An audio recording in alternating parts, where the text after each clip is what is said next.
Welcome to From Tech Developer to Real Estate Developer. Here you'll go from making ends meet behind a keyboard to living in true freedom by using real estate well, never having to work a full-time job, report to a manager, or give your adult life to a corporation that probably doesn't care about you. We will give you everything you need for your journey: techniques, principles, real-world experience, and application, filtered through 5 key power principles from my book, People Power, Other People's Money, How to Win, Enjoy, and Reserve. Get ready to take notes. Let's jump into From Tech Developer to Real Estate Developer. Welcome to From Tech Developer to Real Estate Developer. Here we discuss how to skip working a full-time job for the rest of your life to having a free and fulfilled life through real estate while helping others. Welcome, Scott Kidd, our guest for today. I'll go ahead and introduce you. He has over 25 years of maritime experience, including new builds, refits, project management, and yacht management. He is a licensed USCG master of 1600 US tonnage / 3000 international all oceans, with a background in IT and a strong mechanical background in maritime transportation, machinery, and heavy equipment. So lots of technical background here. In his maritime career, he has cruised all over the world, from North America to the Pacific and even Asia. Scott Kidd in real estate has been a multifamily real estate investor for the past few years and is operating 200 doors. He has invested in multifamily apartment syndications in Ohio, North Carolina, Oklahoma, and joint ventures in Florida.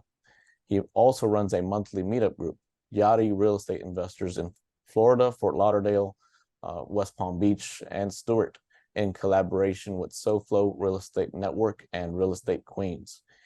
So, Scott, wow, just a lot of experience. Could you just also introduce yourself, kind of a quick little 75-second or less introduction of your journey?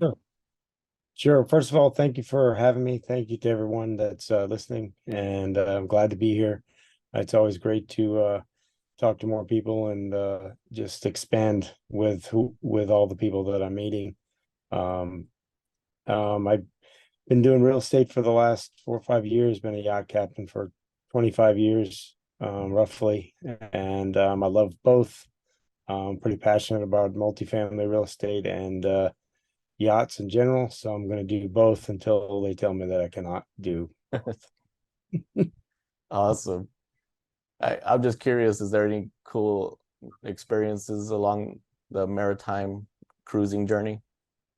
Yes, we just brought the boat down from Alaska. We did summer in Alaska. It was never been there. If you've never been, I highly recommend it. And if anybody wants more information about cruising Alaska, please feel free to reach out. I'm glad to give you all the spots and all the places that I've been that I'd love for people to experience, because it was breathtaking. Words couldn't describe it. And now we're in beautiful San Diego, which recommend this place too.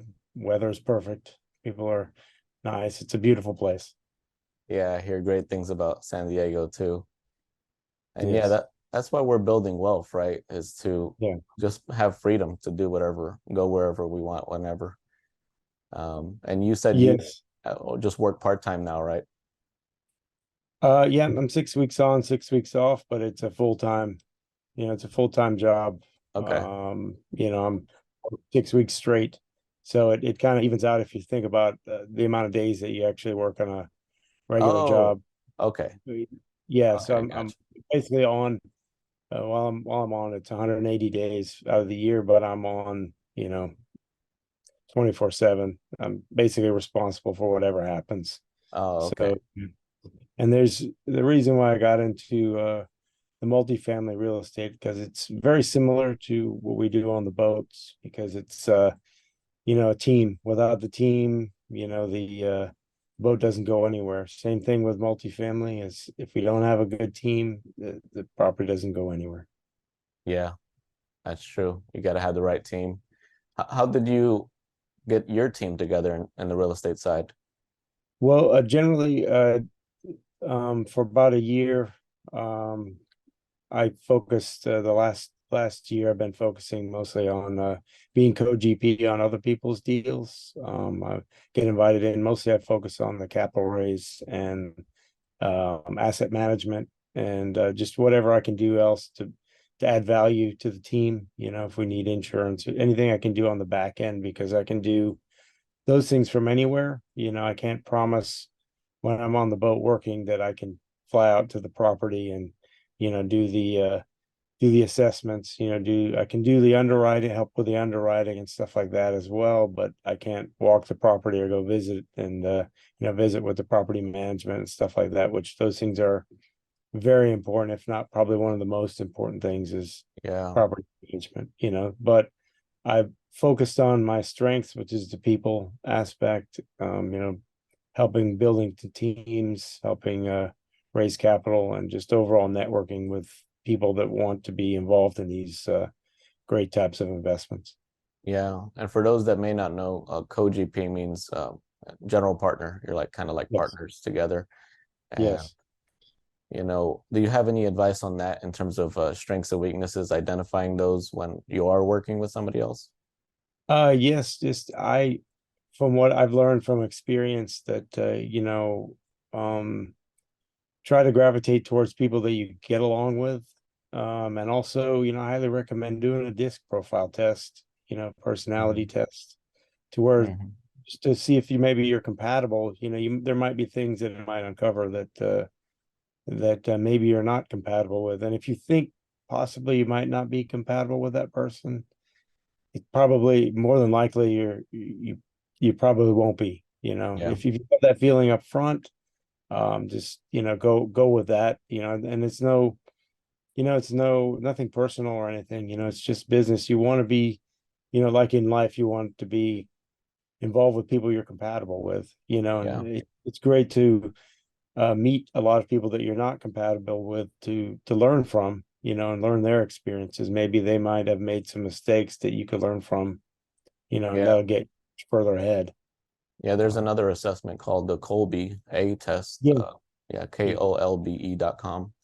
yes, And I didn't even introduce the overall outline. We go through the kind of the chapters in my book, from minimum wage to leaving the rat cage. And those main five sections are defined on the power acronym. So people power, other people's money, winning, enjoying, and reserve. So uh, we're in the naturally the people power section right now, talking about yeah, partners. Uh, yes. and before we started the interview, we were kind of chatting, and you mentioned that there was kind of a natural kind of exit of a partnership, and it was just about seamless. Could you kind of draw us through that journey at a high level, and what made it seamless?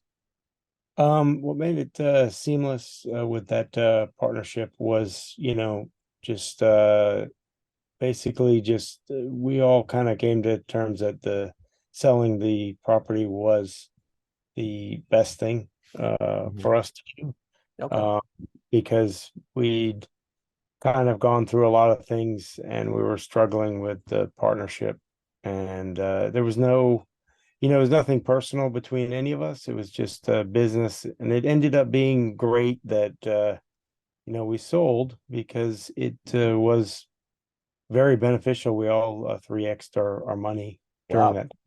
Yeah, so I think that was very beneficial. That's awesome. And you said you ended up actually wanting to do more business with one of them, right? Yes, one partner, she and I still have a property, a 13 unit in near Port Orange. We have we're definitely are always working on, you know, new properties and stuff. We're always looking. Hmm. So, with her and I, we get along great. And we both actually did the disc profile, and we found out it reinforced that we are compatible, and it was a really great thing, and I speak to her all the time, and we always follow up with each other. One, just to check in, because I think we've realized that there's a lot of great things we can do together. Yeah, that's awesome. And how did you come across these sorts of great people in and done business with them? It's all networking. When I first started out thinking about multifamily and stuff, I did a lot of education, did a lot of learning, and I probably overanalyzed, got the analysis paralysis. Oh, And I okay. went to meetups, and I I just there was the first 10 of them I went to that was all very salesy, and I didn't really gel with it because they'd always push you to the back of the room and try to get you to sign up and stuff. And it caused me to just kind of get very discouraged. And I finally said, let me just go to one more. And it ended up being the one with my partner that I was just speaking about. And she was very nice and very open. And there was just people there hanging out, talking about real estate and what they're doing. And everyone was very open about it and glad to share and help each other. And then it caused me to open my own, because there's a lot of people that work on yachts that have a lot of disposable income that's sitting there because they work on the boat and they don't really live. They live on the boat, so most of their money just goes in, goes into savings. So Hmm. quite a bit of disposable income. They can sit there and they really need to. I didn't know a few years ago, 5 years ago or so, that all these things were possible. So I just my one of my main focuses is to share and let them at least know that these investments are out there, that they can take advantage of these things, because Yeah. you know I didn't know that, so I want them to know they don't have to invest with me or anything. That's not the point for me. It's I want them to know that these are out there, and also that they can come up with another strategy that maybe that fits their lifestyle, their life goals and stuff. Just because Yeah. I'm doing it so they can, and that's how I got started. I saw somebody else doing it, and I said, well, if they can do it, I can do it. Yeah. So it's that kind of reciprocal, reciprocity that keeps it all going for me. Yeah. What a lot of people don't realize is that bank CDs savings are actually a negative return when you account for inflation and taxes. So, Yes, and that's the largest tax that people don't discuss, yeah. is affects all of us. If Yeah. it's at 6-9%, we're all paying that, because today's dollar is the most valuable it will be Exactly. And we're tomorrow. naturally going into now other people's money and resources. I like to make sure to say resources because people could offer more than just money, and that could be more valuable than money. Yes. Um, so, what sort of capital or resource suggestions do you have for the folks listening or watching? Well, even if you don't have the capital, figure out what skills you have that could be value to a team. Like maybe you're good at underwriting, or you're good with numbers. Maybe you're a CPA or an accountant. Oh, yeah. You're probably going to be naturally good at underwriting. And the numbers will make sense a lot easier for you, or maybe you have a sales job. You could be good at, um, dealing with brokers and finding deals, acquisitions. How those pipelines work, so how to develop those relationships, how to, Mhm. maybe you have a finance background. Maybe that would be beneficial for the team to be work with the mortgage guys, speak to them, because you understand that language, you understand those terminologies. That gives you a jump start to see what, because it took me a while to understand what the banks are looking for, what these private money lenders are looking for. They all have their terminology and their buy box, their deal box. So, figure out what skills you have, because like with me, I'm very good at networking and I like people, and have my own meetup group. So I like putting people together, and that's what I'm good at. And it has been very beneficial to me, not only in my yachting career, but also in real estate. And it keeps benefiting me even more and more, because when you put people together and they go on to do great things, that makes me feel great, because like had I not put these people together, they might never have met, and they're prospering from it, and it's Hmm. you never know what the power of putting people together is until you put them together. And sometimes it's overwhelming how great people can do when they just need that one person there, or they just need to have that one conversation with that one person, or that one text message, that one thing. There's that book by Ed Milet, The Power of One More. Yeah. It's all you need is one more connection, and that can it can change your life. It can be pretty amazing. Yeah. And you started with the word or the title accountant. And I would also add to that that you could not necessarily even be an accountant and Yes. just take on that role, because there's this book I read, the Personal MBA, and I was like, Yes. oh my gosh, this is sharing stuff that I wish my CPA would share with me. Yeah. Yeah. It's funny because like CPAs, like sometimes they don't, they don't know either, but Yeah, the ones, because their taxes and everything are always constantly changing. yeah. Really good ones are always on top of it, and it's a lot of things that when you speak openly with your CPA and everything else, you ask them a question, like the great ones in any position, if they don't know, they'll say, well, I don't know, but let me find out. And they will find out because it matters to them, you Yeah. know? And some of them, they're just in such a focused on a W-2 type of investor that they don't, or not investor, employee, that they don't know about the other stuff. Like Yes. just Yeah. 3 years ago, I found out I was missing a real estate professional designation on my taxes Oh, really? for like several years, like a Oh, huge deduction just because my CPA didn't even know about it.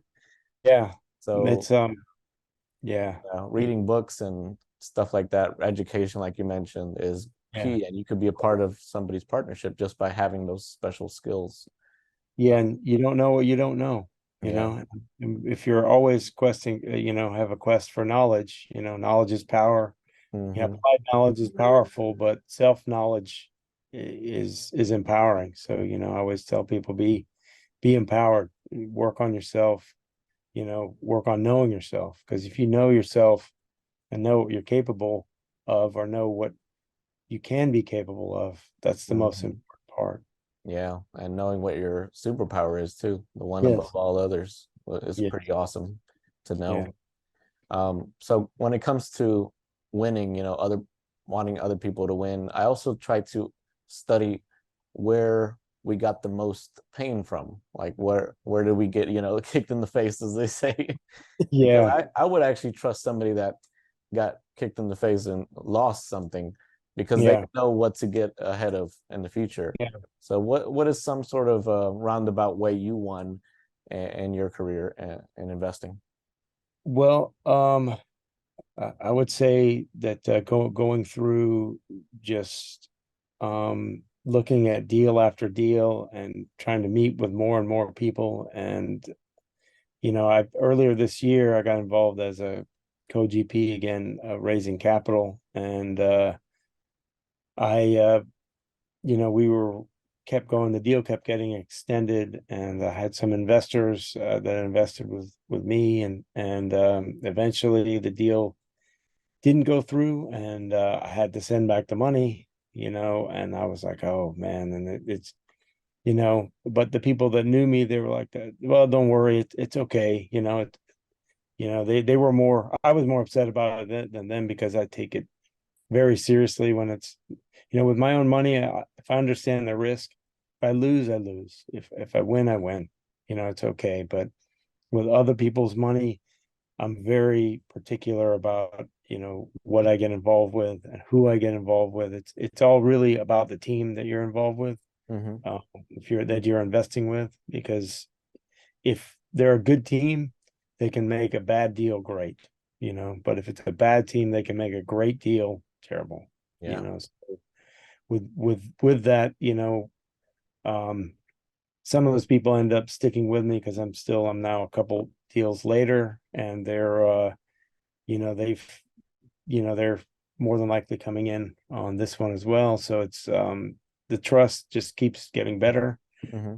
But had I just stopped and said, well, maybe I need to do something else, I wouldn't have grown past that, and said, well, let me just keep going, and we'll get past these issues that we had, these problems that developed, that, a lot of times you just have to realize that some deals don't go through, and actually the best deal you've done is probably the one you didn't do, because Hmm. had we gone through, maybe it would have been really bad, Yeah. Never know the value of a closed door. yeah. Yeah. Yeah. Um, wow, that was profound. Um, it makes me think of a personal story. Uh, my wife was gonna be late for a meeting because they had to shut. Well, not shut.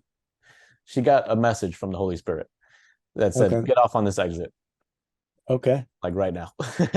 And Oh, she was like, wow. "I'm late for my meeting. I can't." But she finally listened, and it turned out there was a major wreck right up ahead. Really? Yeah, Wow, and so that's if she amazing. continued, she would have been a part of that. Ooh, Yeah.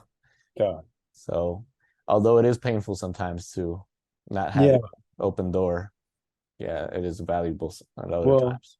yeah, sometimes the worst things that you think have happened to you, you end up being the best because Yeah.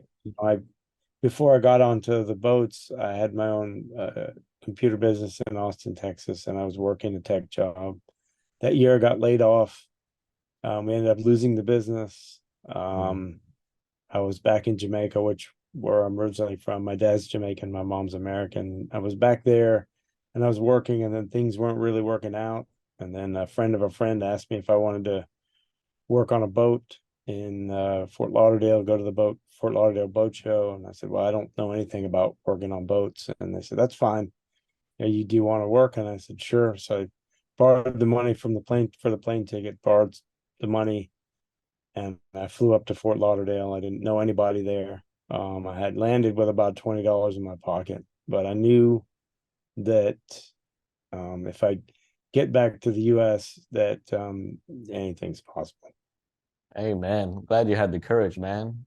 And Yeah, all that well, journey led you to today. yeah, and all those things wouldn't have happened. I wouldn't have met my wife, wouldn't have two great kids, wouldn't be doing what I'm doing now. Doing a lot of things that I love, and I'm very lucky because I get to work on two of my passions. Yeah, that's beautiful, brother. And so how do you identify and like is the enjoyment aspect a constant journey, or do you kind of just know what brings you joy and you stick with that?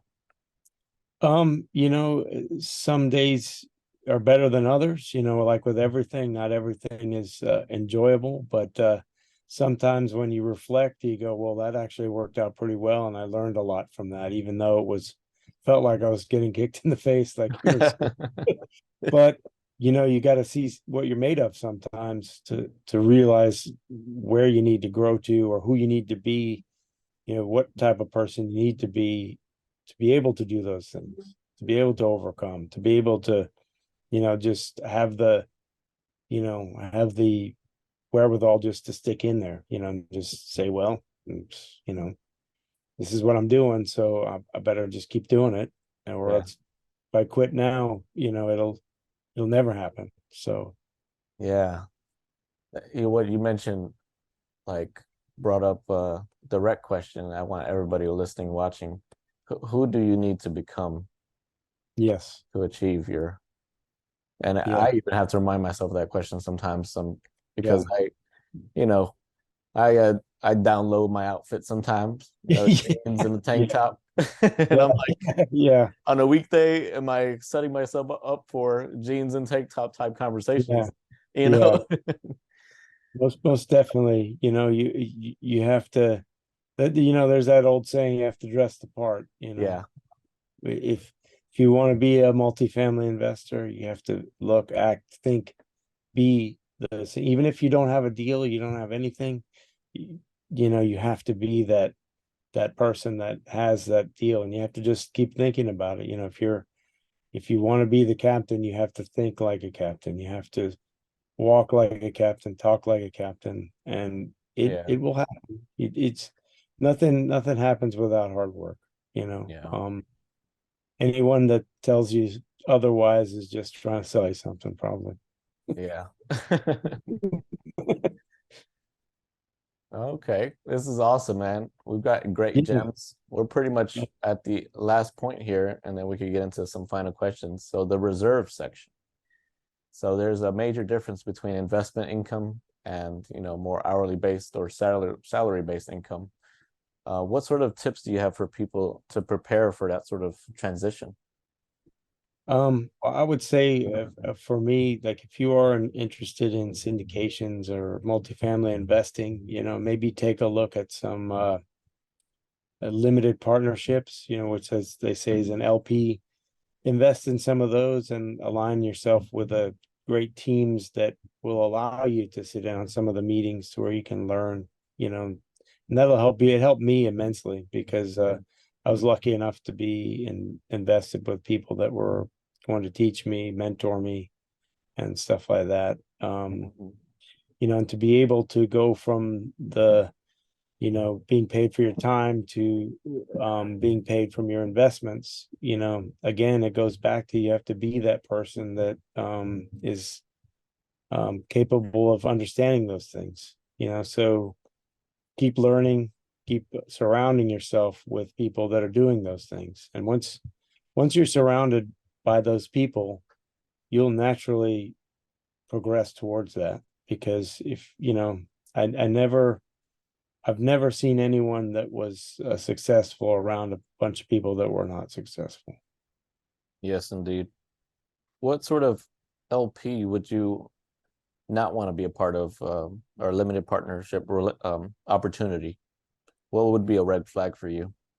Um, Possibly, there'd be a few things that would be a red flag to me. Possibly someone that doesn't have a good track record, like maybe they have few deals that have gone bad, and you'll have to do your own due diligence with that because they may not actually, if it's a bad operator, they might not tell you that they had a deal that went bad. Speak to some other people in the industry, that people in the area, property managers, people that have dealt with them. And also, like, what would be a red flag for me is just how an operator treats other people. Like maybe sit in on how they deal with the property manager. If they are there screaming at the property manager and blaming them instead of trying to work on solutions, I wouldn't want to be a part of that, because that's, I like to be around people that are positive, that are solution minded, rather than pointing the blame, because finding fault doesn't solve problems. Yeah, And we're, as entrepreneurs, as business owners and stuff, we solve problems. That's what we do. That's what we get paid for, yeah. so, There's you this know, book called The Extreme Ownership with Jocko Willink, that oh, Navy SEAL. You read that? love it. Yeah, I've read it actually twice, and I will read it again when I get home, because he's it's very simple concepts that Hmm. really can take you to the next level if you just, again, just believe in yourself and see who you need to be by doing those things, just by doing those things, taking those small actions, taking responsibility for yourself Yeah, 100%. yeah. And for those that haven't read that yet, it's basically a former Navy SEAL that talks about how it, in one scenario in the book, for example, the general actually took ownership of a mission failing instead of the Navy SEALs. Like even though the Navy SEALs were willing to take more Yeah, ownership, the general, above and beyond, took ownership. And that's yeah, really how we as investors should take the definitely. strides, right? Is not, like you said, figuring out how to blame somebody first, figure out Yeah, how I caused this first and yeah. what I Or can do to address that for going forward. yeah, what I could do better. Like, did I not communicate that properly? It's like a lot of times on the boat we have these scenarios that happen rapidly. If we don't have clear communication with each other, and like for instance, when we, say the radios are down, the communications is down. It's one of those things I learned actually from people I knew that were in the military. You shout the command to the next person, and they shout it back, and it has to be exactly what you said before it goes to the next line.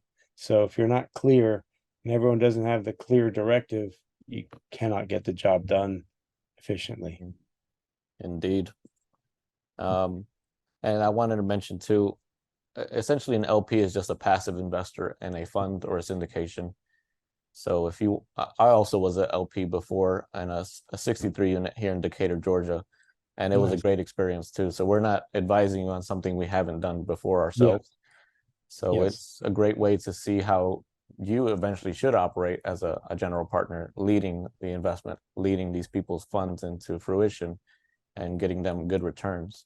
Um, so yeah, we openly encourage you to become an LP to get your Yes. feet wet, and understand how real estate investment works. Yes. It's also great because you get, if their GP is good, regular updates on what's Yes. happening. For example, that 63 unit, I was made aware of all the code enforcement violations that happened over, Yes. and stuff they inherited from the previous seller that didn't do Yeah. anything about it too. So being able to identify risks that you don't even take into account. Yes, that would be definitely part of the due diligence, and that would be another red flag is that how they communicate. Like if they don't follow up with your calls, they, if you have questions, they don't give you, the reports. If you're not getting timely reports and timely feedback from what's going on, maybe ask some of their other investors, ask to speak to some of their other investors and see what their follow-up strategy is and what their communication timeline is.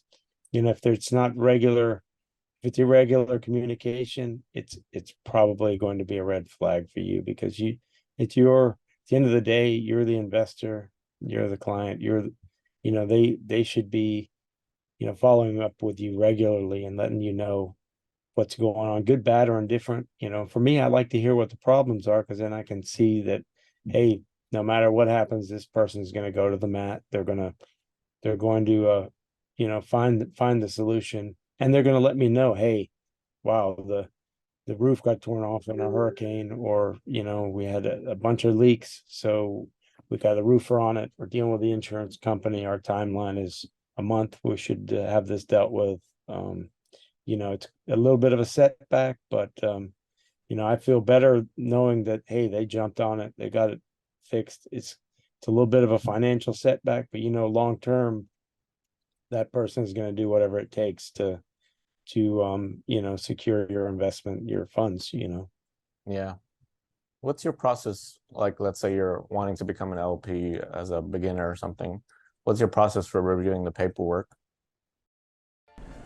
I know you're enjoying that content, but I just wanted to personally invite you to the Commonwealth Affordable Housing Fund. If you want to passively earn while also building communities, doing philanthropy even, while getting quarterly distributions and even sharing in the exit about 5 years down the line, then please join us. This used to just be for friends and family, but you could join in now. You could be essentially earning through an expert, which is I, running the investment firm Commonwealth. So if you want to be a part of it, and also get access to exclusive events where we go to in-progress construction and I show you how your money is being used actively and how the renovation was just complete and how this is going to help change people's lives, how we negotiated an acquisition. So you could be a part of those events throughout the year and also earn passively. So if you want to be a part of that, please click the link below and I'll let you back to your awesome content. Thanks.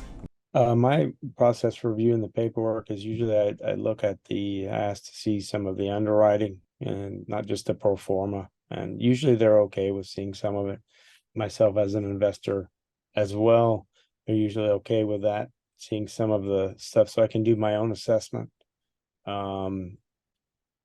Generally, I like to look at that stuff first, and I take a look at the area, and I first and foremost look at the team and look at their track record. Who is the KP, the key principal, and the key principal is the person that's normally signing on the loan. What the and the second thing is really the area, because you cannot change the area, and you really cannot change the team. And if the team if you have some doubts in the team, then it's probably not the investment for you. And Okay. it's nothing personal. It's just business. If you're not comfortable with the team, you probably shouldn't move forward. Yeah, for sure. Comfort is number one. Mm-hmm. Well, that's pretty much the main things I had to cover. How could people get a hold of you and find out more about you? To find out more about me, it's Invest with Scott Kidd, or find me on LinkedIn. It's just my name, Scott Kidd. And Okay. Yachty Real Estate Investors. I'm on social media. Okay, we'll make sure to throw that in the show notes. That'd And be good. what sort of stuff are you working on right now? Right now we're working on a 142 unit in Oklahoma. We close next month. We're actually doing a webinar tonight. Um, and feel free to reach out and find out about it. And it'll be recorded, so I can share the link with anybody that's interested in learning more. Hmm. Awesome. Yeah, I'd appreciate you sharing it too with your network. You definitely got a lot of followers, so I Well, thank appreciate you. that. Flattering. I, I always, I'm not a very egocentric person, so it's compliments are, I'm learning to take compliments. Because you're so humble, it's You know, strange to you. sometimes I try to be, I mean, it's everything that's positive in my life. I think of it as a blessing. It's not, Mhm. it's, it's not I'm not entitled to any of it. It comes when it comes. Indeed. All right, Scott. Well, I pray blessings and amazingness, continued amazingness over you and your business. And thank you for your time today. Well, thank you so much for having me, and thank you so much to everyone all of your followers and everyone that's listening. Appreciate you guys taking the time to speak with me. Yes, indeed. Thanks for watching and listening. We'll catch you on the next episode. Thank you. Thank you for joining us on another episode of From Tech Developer to Real Estate Developer. I hope you got a lot of return on investment for your time today, and I encourage you to share it with other people so that they could also get returns with this valuable education to invest in real estate. We're also sharing this free education because we want to help people learn how to invest so that they could also create more affordable housing units. We have a great goal of creating 2.5 million affordable housing units by 2047, and free education like this is a big part of that. So by you sharing, you are a part of the equation to create those affordable housing units. So I can't wait to see the end of the road that we're going to achieve together. Have an amazing and blessed day.